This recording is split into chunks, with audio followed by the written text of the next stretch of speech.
welcome to the show, Respect the Grind with Stefan Aarnio. This is the show where we interview people who achieve mastery and freedom through discipline. We interview entrepreneurs, athletes, authors, artists, real estate investors, anyone who's achieved mastery, and examine what it took to get there. Today on the show, we have a friend of mine, Mark Salerno. He is a Canadian real estate mogul.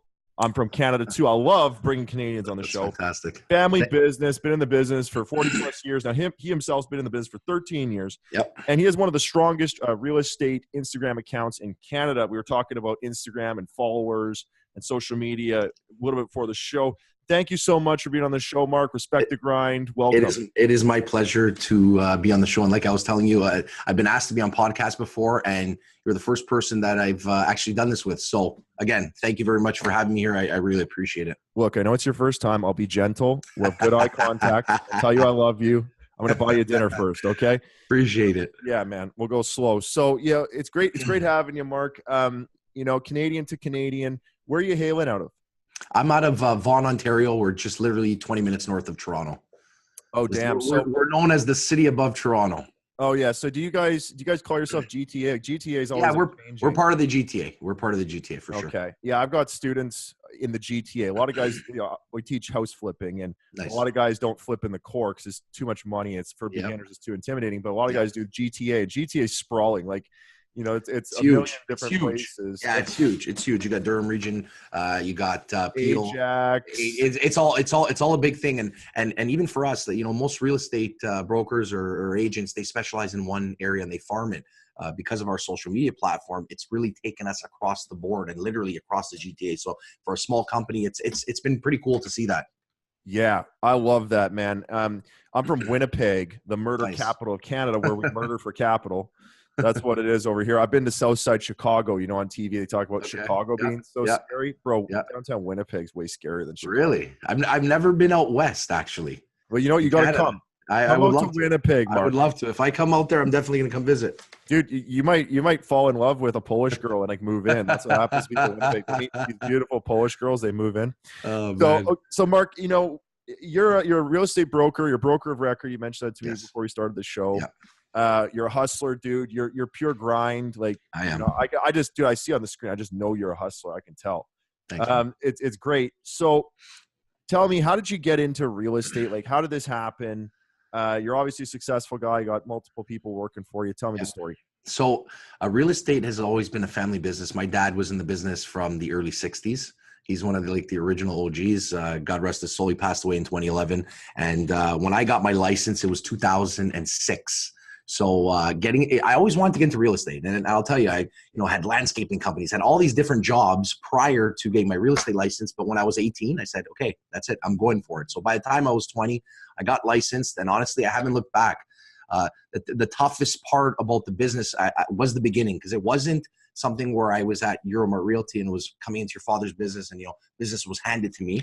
My father actually said, Mark, you're going to go out and go to work with another company, because my father only sold land. So there wasn't really much for me to do on that standpoint. So he said, here, go work here. This manager's a good guy. I know him. So I went there and I grinded it out, man. Listen, I started off in a shared office with somebody that was probably the size of this desk. It took me 6 months to do my first deal, believe it or not. And, wow. As an agent. So you're not as an agent. Investor. Wow. No, I'm talking as an agent, man. And honestly, I could have quit quite a few times. Bro, six months, a long time. So tell me, what was the holdup? What kept you from popping that cherry and just getting in there? You know what? Again, I don't want to use the age, because I was 20 years old when I got in the business. But,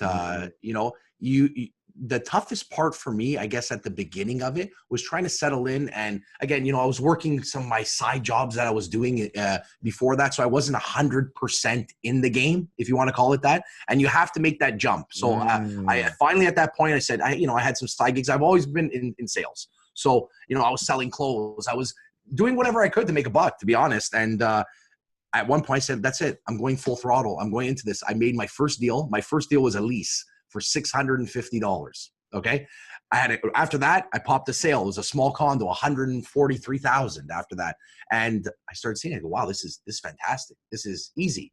And one of the things that actually got me going, it was funny because I was going through my Facebook page the other day.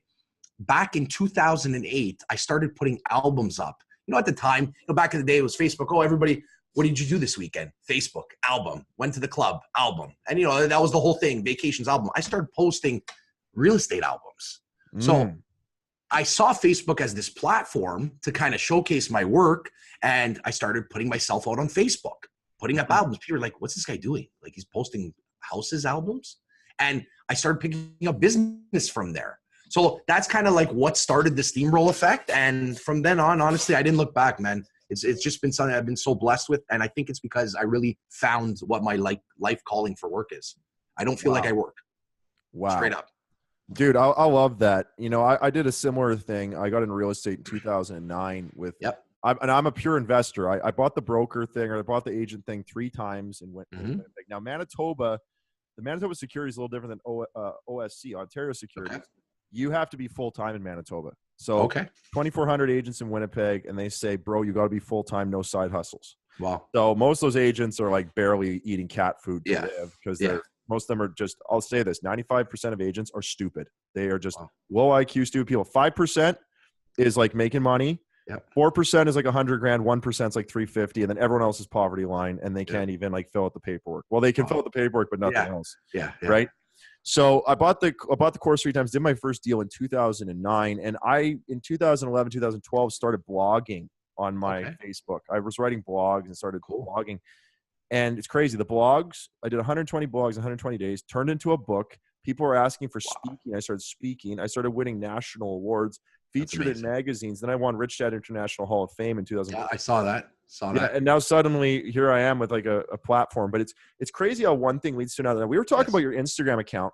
Yes. And Mark, everybody at home, like there's people at home listening to this, they're into real estate, they're into entrepreneurship, they're into social media. Everybody wants to be a speaker, coach, author. Everybody. Social media, that's like the dream. That's the new rock star. Everybody wants to be seen, right? And they want to be heard. Well, I say this, people are obsessed with status and avoiding pain. Those are 2 things. We wake up and we avoid pain and get status all day long. So social media is the ultimate game. We just want to be the best lobster in the tank. Yes. So you're a good lobster. You're a good Canadian real estate lobster in the tank. And let me ask you this. We were talking about your followers. How many followers do you have on Instagram right now? I technically have just under 75. Okay, so 75,000. I'll stop you there, bro. That's a great number. Give yourself a pat on the back. That's great. Thank you. I appreciate that. For Canadian real estate, dude, that's amazing. Now, I think I'm at today I'm at just under 60. I'm at 58,000 or something. And we grind it out. Make sure you have real followers. We don't go for that fake stuff. Tell me about the Instagram game and the fakers and how you run that. How do you get to 78,000 followers as a real estate person? Okay. So, and you know what? This is something that a lot of my friends, especially over the recent, let's call it, I don't want to say 6 to maybe 8 months, it's kind of just been a straight steamroll effect. Last year at this time, because I remember I did a giveaway, and it was probably the end of November. I did a 15K giveaway. So I was at 15,000 about a year ago. At the beginning, and when you start getting close to 10K, you're like, wow, okay, things are starting to pick up. Then you hit 15K, then you hit 20K. And my friends would say, Mark, but why do people care about a real estate agent from Vaughan? And honestly, it's actually a legitimate argument. Like, why do people care? You look at these, more name brokers and these TV brokers that, from New York and from LA and stuff like that. And you say, well, they're on TV. It's expected that they get to that point. Right. The one thing that I think with my Instagram and why I've had it built is I put out solid content. And this is the other thing too. If you look at my page, a lot of my content is my properties. I'm not trying to, I look at what works, okay? And it really hit me. It was in May of 2017. I had put up a post. This post, at the time, I had 3,500 followers, for example. I ended up getting 4,000 likes on this one picture. And I was like, I was mind boggled. It was a certain way that I posted this photo. And the house went off. So I started saying, I got to start trying to emulate what I did with that one picture and see if it works going forward with my other houses. I'm going to shoot them the same way. And some of my photos, again, if it's nicer content, is going to get more impressions, and get more likes, and get more people drawn to it. More people are going to tag you to it, right? And I just basically try and stick with what works. And what works is people like my properties. If you don't look at my account, there's not pictures of me. It's not Mark. I look at my pictures. When I put up a picture of myself, maybe it goes for 1,000 likes. I put up a good photo of a house. I think my most liked photo was 13,000. I had impressions on that at about 280,000. I like to look at my stats because, again, I like to do what works. So that's the key. That's the key. But now I think it's at a point, and you probably realize it too, when you get to a certain number of followers, people, listen, we're drawn to big accounts and we're drawn to people who have followers. And we want the big lobster. Give me the big lobster. It's society. But the thing that we were talking about before coming on the show, and you were asking me about followers on Instagram and just in social media in general, there's a lot of fake shit. Like straight up, I'd say 90% of the stuff that you see is fake. And another thing, for example, that I like to think that separates us is my content, or any of the content you see on my team pages, any of my sales reps pages, is 99% our content. We're not taking houses from other realtors and posting them on our accounts. The stuff is ours. So it's original content. So, I think that works a lot, because most of these big accounts that you see out there, like I'm talking like the big accounts, they're just posting stuff from other people. Right. Really what it is. Right. I'm going to say it. I'm going to say it, Mark. Instagram's a den of whores. It's a den of whores, and people are they're whoring themselves out for the least amount of money. Yeah. Now, my team, so I was out at like a cafe in my neighborhood here in Winnipeg in the summer. And I was with my ex co-founder, the lady I started my coaching company with, and we were out for dinner, and I was just lamenting and complaining and whining. I said, I couldn't find a social media person. I can't find because I've been doing my own posts like you. Post this, post that, whatever's in my life. Yes. But I'm busy, dude. I got 13 employees here. Yeah, for sure. And so I'm out at this restaurant called Stella's. It's a little patio. Yep. I'm complaining. Me and her are the only ones on the patio. And then there's this, I'm about to leave, and this voice behind me says, "Excuse me, sir, are you looking for a social media manager?" I'm like, as I turn around, there's this like 60-year-old grandma there. And I'm like, "Yes, grandma, I do want a social media manager." And she's like, "Well, here's my 3 sons." And these 3 like young, strapping young lads are sitting with her. So it's your mom and her 3 sons. Yeah. And I'm like, okay, I look at one of them. I'm like, "How old are you, bro?" He's like, "I'm 18. I'm like, "Perfect. Come on in for an interview." 18, nice. You know about social media, right? Yeah. It's crazy. You got to go like a 15-year-old. They know about social media. So I'm like, "Okay, bro, you're 18. And so I was at like 5,000 followers. Yep. And I get these guys on my team, and they're like, "Okay." I'm like, "How much you guys want?" And they make me a proposal. They come in very professional, these little 18-year-old kids. And they're like, "Okay, it's this much money for the test and this much for ads and influencers." I'm like, okay.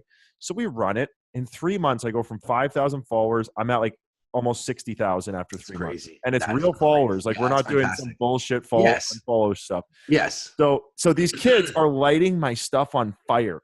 That's incredible. And it's not cheap. It costs money. Like, yeah, for sure. Like anything. Yeah. It costs real money. Yeah. Now the funny thing about it is these young kids, these little kids, we're doing influencer content. We're doing I'm doing some reshares because I'm, we're getting original content now because we're getting in the business. Yeah. Every day, and we're doing post every day. So 2 posts a day.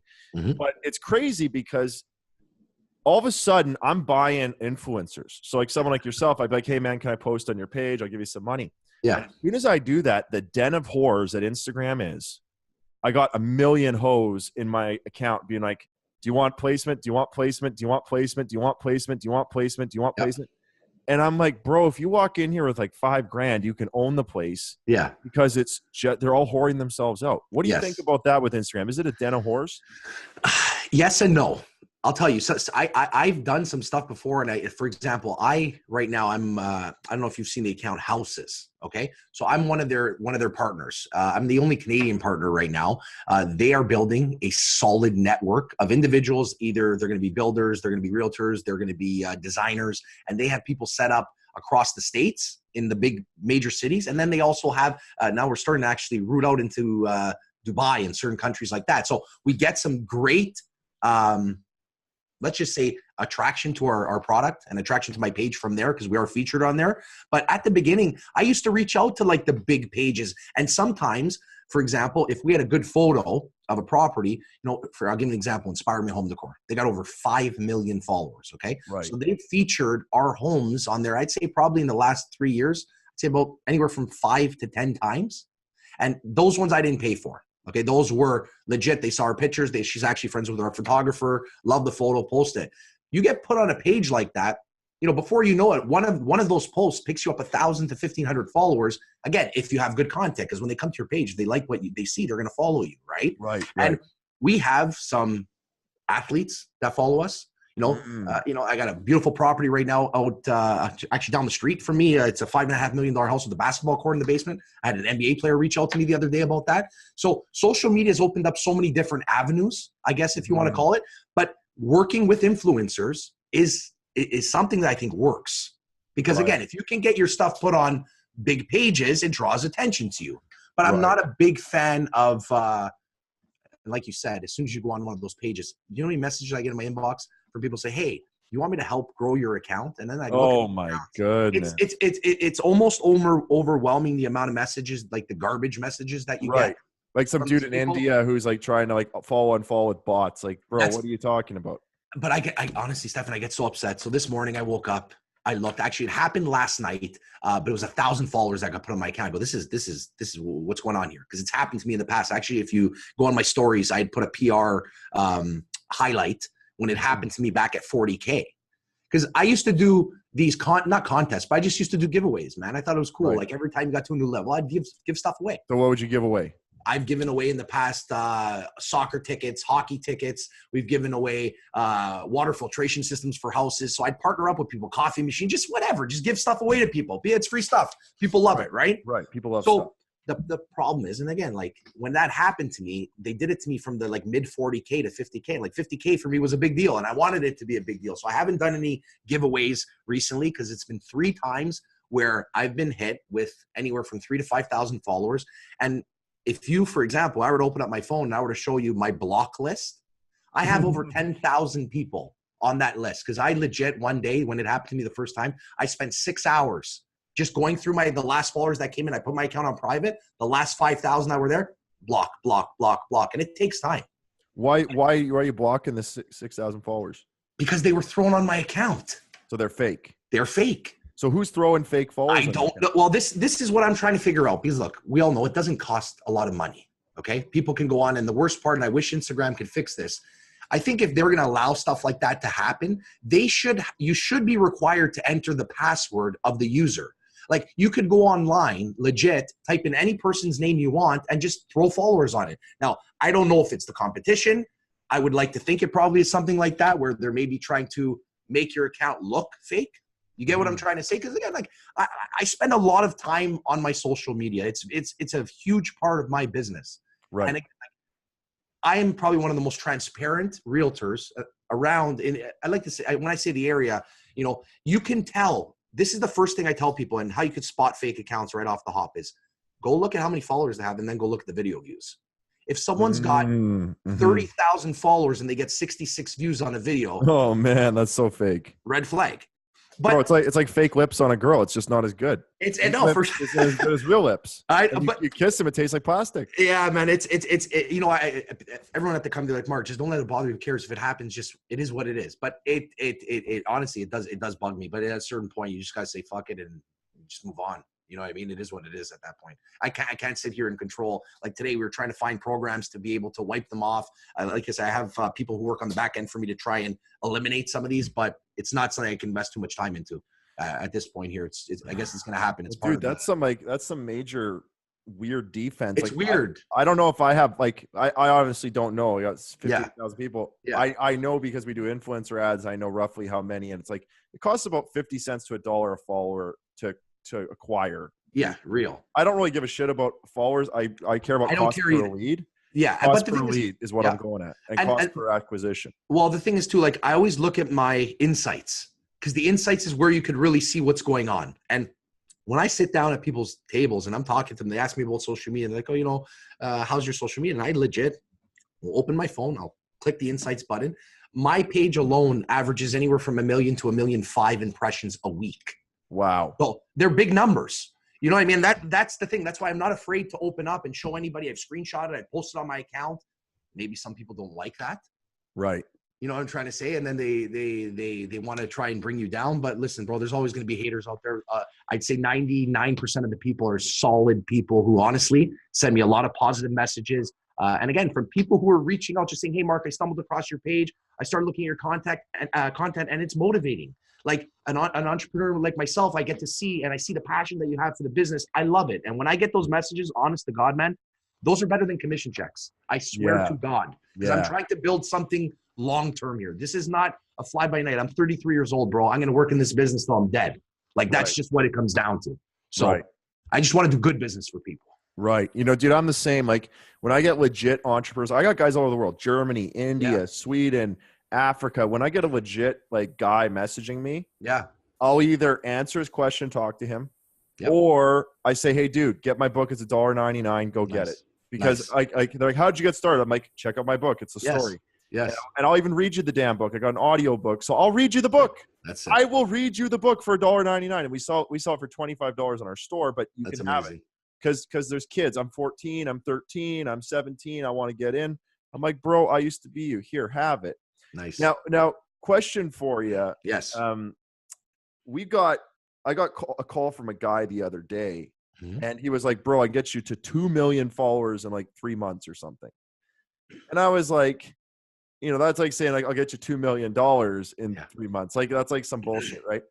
So I said to him like, okay, like tell me how. And he's like, yo, man, we got these guys who I guess in India who are like farming accounts. So they just create these like fact pages or whatever, right? And then so they get to like 100,000 followers pretty easy because they know how to do it.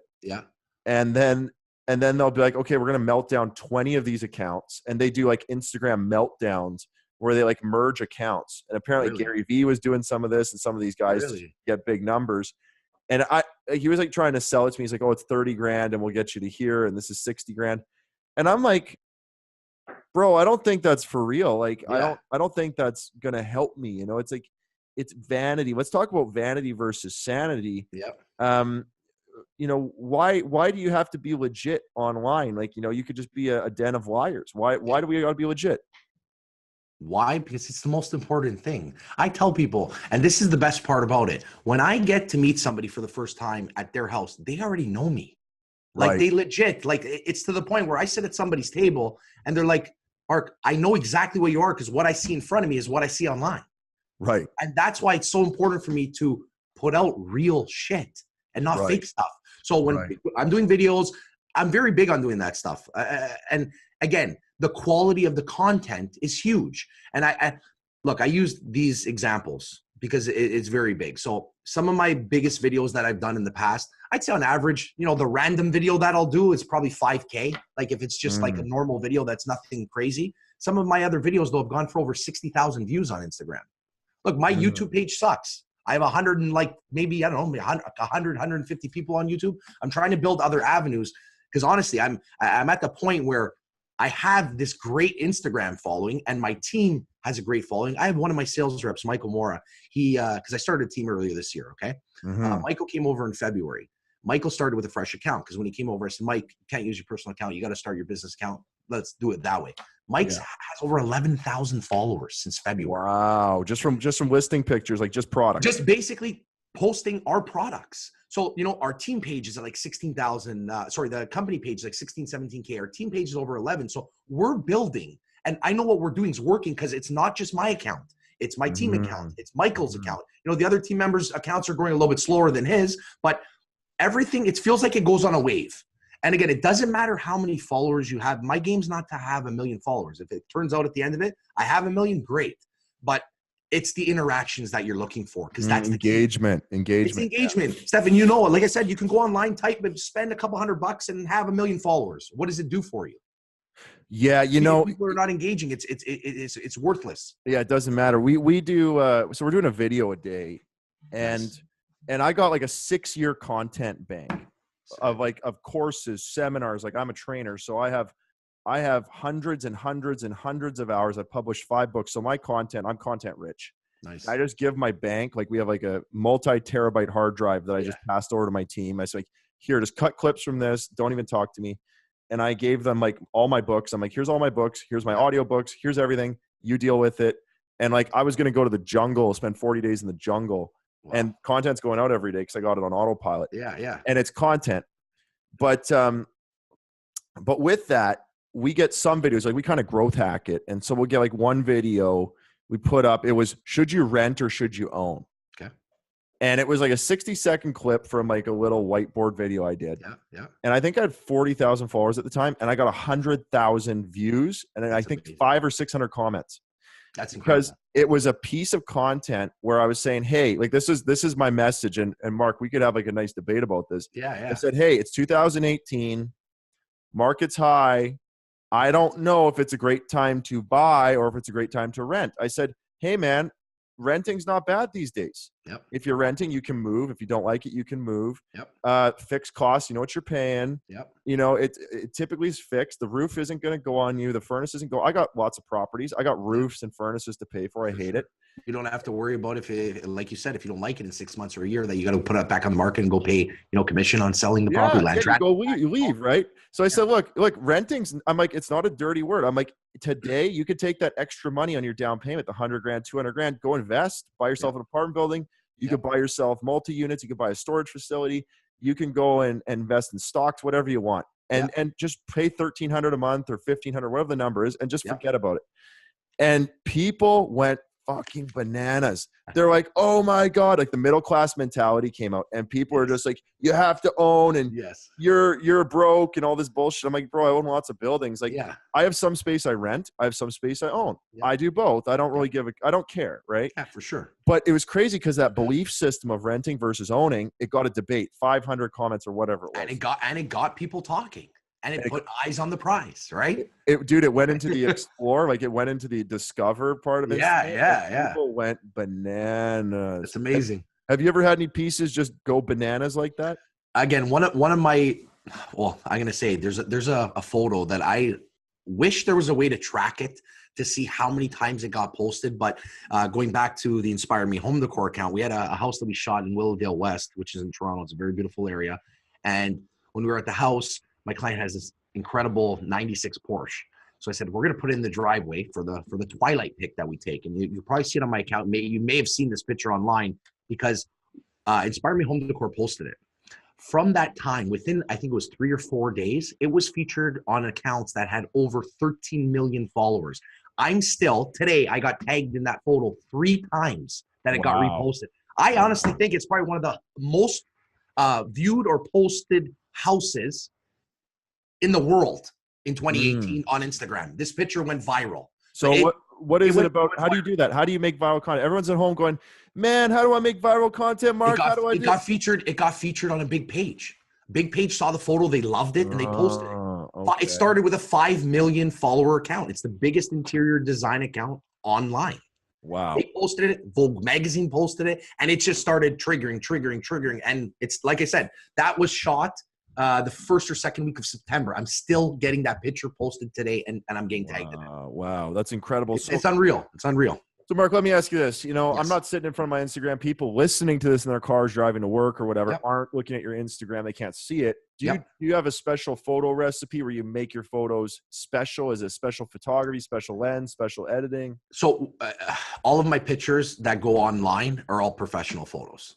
I'm giving you a gong for that. Bam! It's the key. It's the key. You have to have, again, like you're not going to see me put up a picture, and I see this all the time. Dude, you mean I can't do an iPhone picture of a No, I'm not. Who's a photographer can't do it? I'm not saying no iPhone pics, because I've had some iPhone pics, because the cameras on the iPhones right now are amazing. Like they are incredible. Like But when I say that is, and I see it all the time. So for example, my photographer is one of the best around. Okay. He takes pictures, and he takes pictures for a lot of realtors in the area.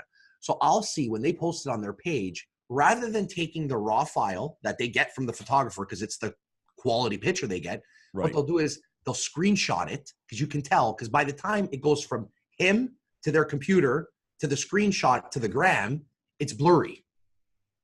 You see what I'm trying to say? It's the start of this photo was great, but by the time they put it online, they put up 10 photos in their carousel that were all blurry. They weren't the crisp images. Right. So, and even with my team, sometimes if they haven't pulled it off Dropbox and they'll screenshot, I'll say, guys, pull it off, repost it properly.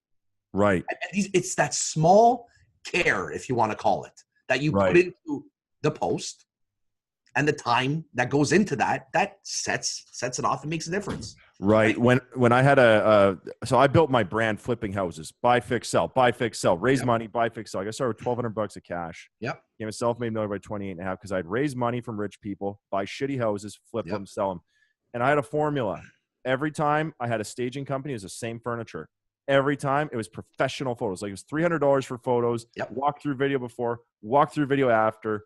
And I did that plus daily blogging. Nice. And I just blew up from that. And now I suddenly have this like international trading company because of those photos. It started with amazing photos. Because you did quality stuff.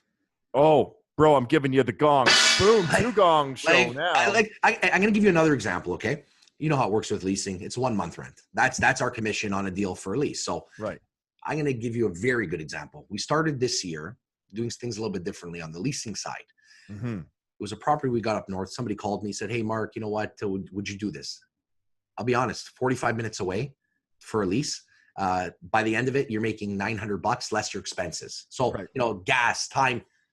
But we build, again, I would never say, no, we're not going to do your business. Hey, it starts from here. And all of a sudden, I want to show them how good we are. So let's start with this. This one lease that we did turned into 5 deals. Long story short with that. But going back to the quality content part of it, I hired my photographer, sent my photographer out there, spent $290. So I spent 30% of what I was going to make on this deal because I wanted to make sure that the property had good pictures. What did those good pictures allow me to do? Post them online. It builds your brand, bro. It builds your brand. I am not someone to skimp. You will look at all my stuff. I don't care whether it's a lease or a $5.5 million house that we have. We treat everything the same because I want to have quality content across the board. 3 gong show, Mark. 3 gongs. Nothing will ever change it. Bro, you know what I love about you? Tell me. There's true value and marketing lies. And like I'm writing a marketing book right now, and it's true value versus marketing lies. And so many times in my life, I've fucked up the marketing. I've screwed up the sale. I've screwed up the techniques, messed up the negotiation, but I had true value and I still won because the value was good. The product was good. The pictures were good. It was a good thing. Yes. And I think it's a message for the kids at home who are like trying to pump up their Instagrams and stuff is if you actually have good stuff, no matter how you market it, it's good soup. You have a good soup, people come to the restaurant. You have bad soup, no amount of marketing is going to save you. No, and everybody needs to realize that people are going to do things and they're going to follow you or whatever. They're going to like you for you.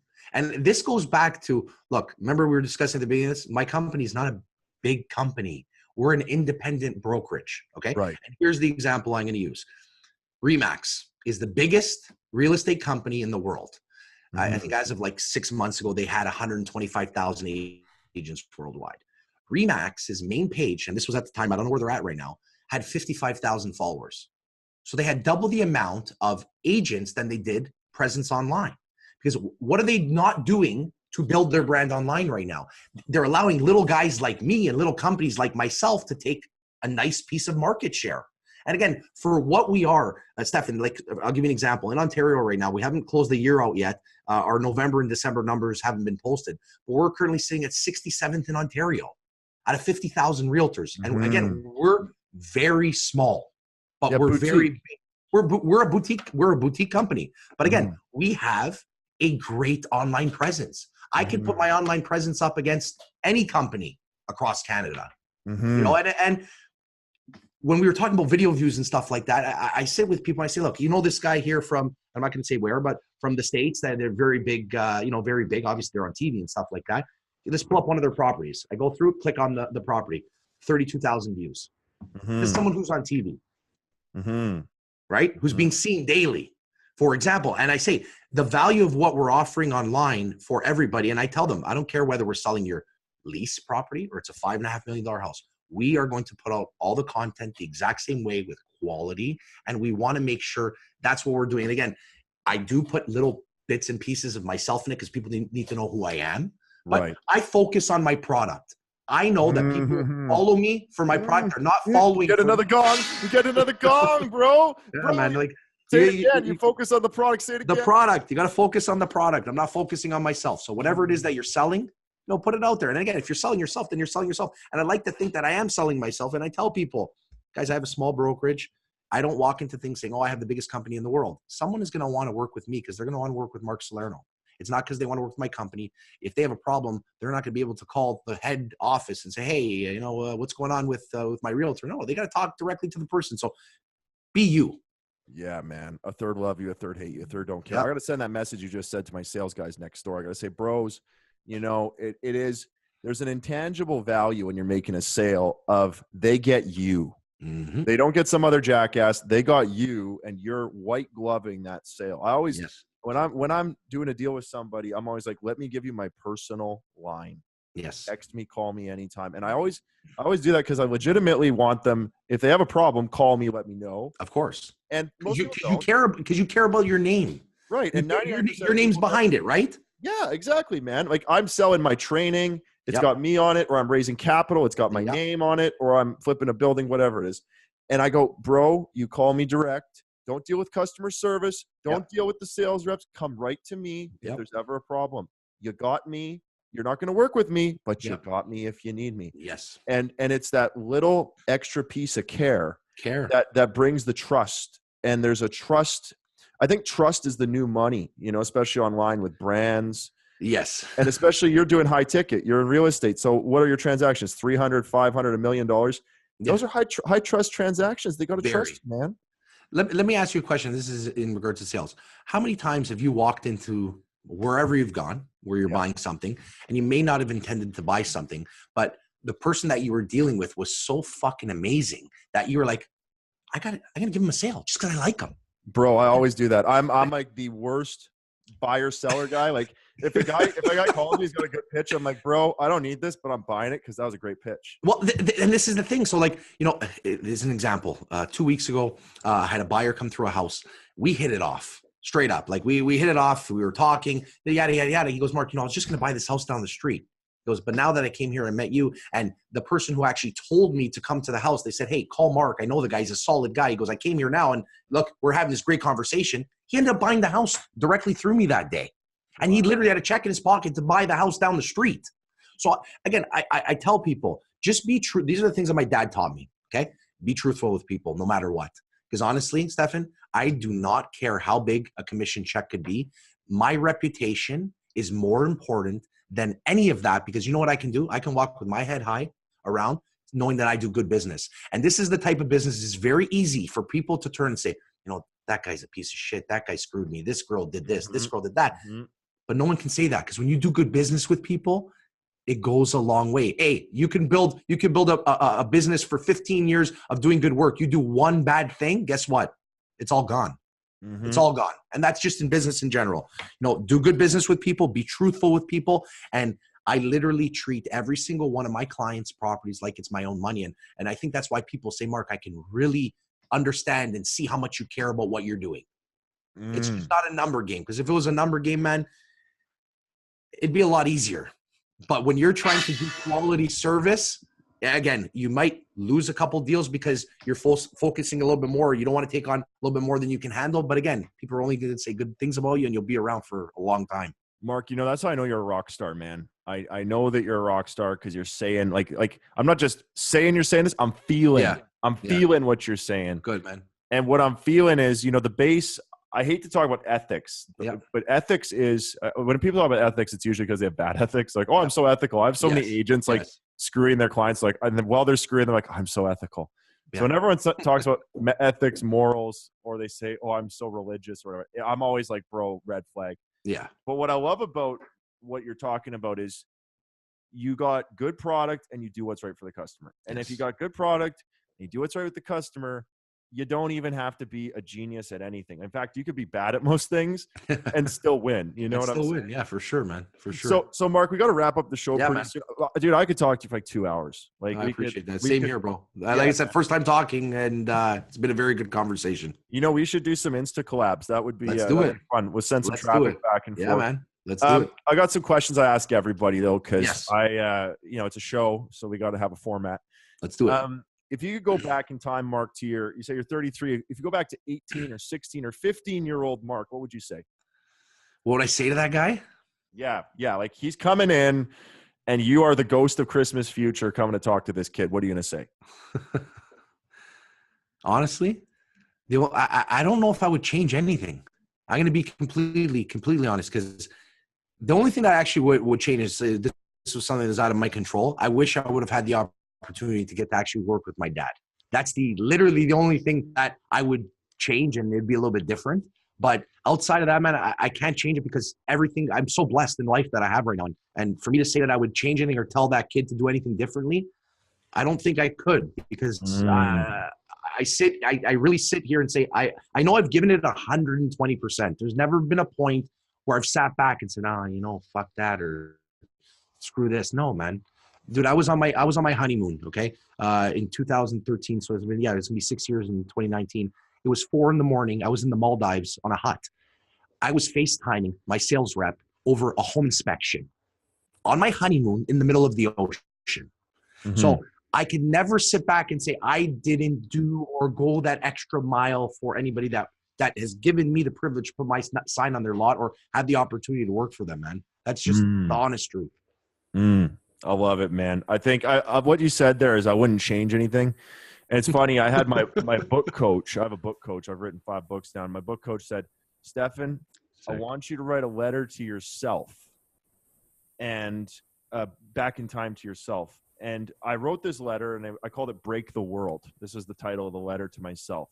Young man, go out there and break the world, break everything, and learn to fix it. And I said, I only have 2 regrets in life. One is the things I didn't do and the things I didn't do sooner. And it was the things I didn't do that I regretted. But everything else, I said, break the world, man. You do every single thing. You smash every single thing. You fuck it up, and they'll bury you fucked up and messed up because you broke it. But I don't care about breaking the things and messing up. It's the things that I never got to. It's like you said, I never got to work with my dad. And that might have been a great experience, or it could have been like Luke Skywalker versus Darth Vader with lightsabers. You never know, right? But I love what you said there. Now, another question we ask everybody, Mark. Top 3 books that changed your life. Honestly, a few of the real estate books actually I've read. One of the books I really liked was the book from Frederick. It was a book that he did for his memoir book or whatever it was. Gary V. Crushing It. I'm sure a lot of people have read that book.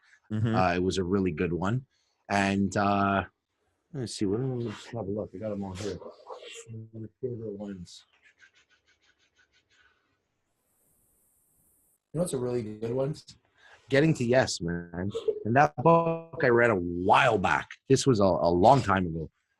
That was probably one of the better books that I've read also, but I have probably like 30, 35 books behind me. Each one of these are all amazing. My thing is I listen to Grant Cardone. Now I'm more on the audio side of things. I'm not into the reading side of things. I like the audio because you can just a lot more accessible. You can read listen while you're on the road. You can listen, just walking around and stuff like that at the gym. I tell my sales reps the same thing, guys, listen or read people who are successful, right? Like you could always learn something. I don't care what point you're at in your life. There's always someone who knows something that you don't know or can teach you something. So always keep yourself open to, to learning. That's really what it comes down to at the end of it. Mm-hmm. Mm-hmm. And one thing I actually wanted to tell you, and a little bit about myself, and people might be interested in this. You see me, I'm sitting in my office right now. Okay. Mm-hmm.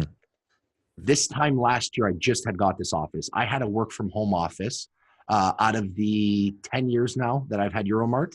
I had a work from home office for about 8.5 of those years. A lot of this time, I didn't have a team. I just started the team this year. It was myself. There was points where I was handling all the calls, booking the appointments, doing all the back end stuff. Also, now it's obviously changed. I have an assistant. I have people who do that stuff. But I don't want to say I didn't need to start a team, but I didn't need to start a team. I was working from home, man, and I had my best year last year. Obviously, now this year has been my best from that point, but we were doing very well. And I sat there with my wife and I said, Danielle, I want to start a team. She goes, Mark, why do you got to do it? Look, everything's great. You're working from home, business, you've had the best year of your life. And I said to myself, why do I want to start a team? I wanted to start a team because, and I tell my guys this, I told them this when I hired them, it's nothing's better. Like obviously being able to succeed is great, but being able to succeed with others is the best thing that you can do. So, to celebrate accomplishments with other people it's so rewarding. And my goal and why I started this team, and we can have 50 people on this team. Cause I tell you, Stefan, I get messages 2 to 3 a week of saying, Mark, can I join your company? Can I join your team?